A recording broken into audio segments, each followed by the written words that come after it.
Hello sculptors, we're going to be filling out this color sheet today, and most of it is self-explanatory because the colors are already listed for you for the scheme. The only one you might be confused with is monochromatic, which means lights and darks of one color. I used red, and then I added white to red and black to red to make light and dark tones of that color.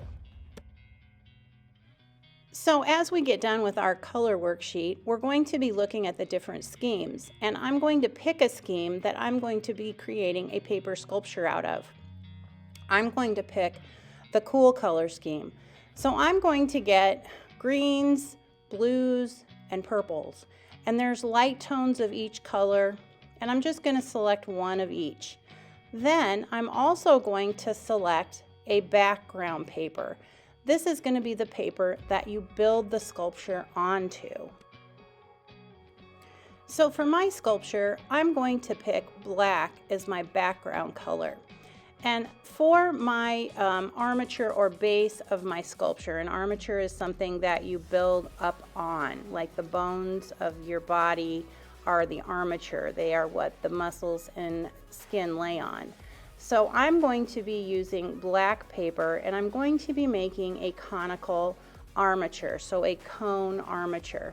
So to do this, what I'm going to do is just kind of round out my corners, and then I'm going to cut a line to the middle, and then I'm going to pull the edges together, overlapping them, creating a cone.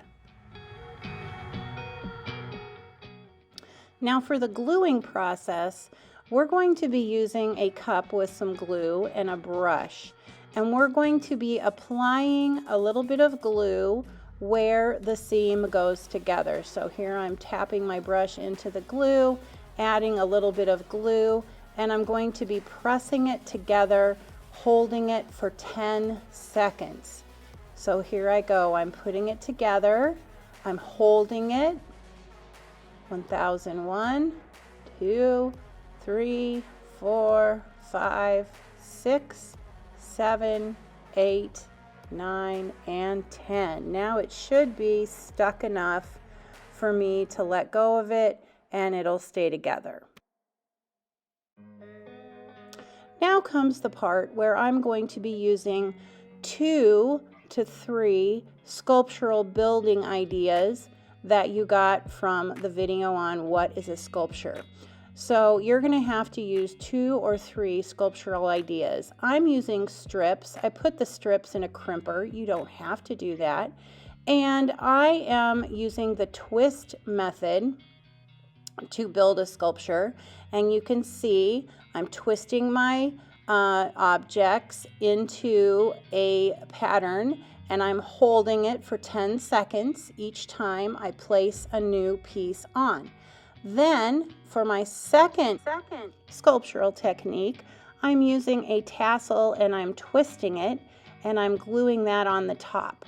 Now I have more that I'll be working on with this, but this is the start of it. Again, you have to use between 2 and 3 sculptural techniques.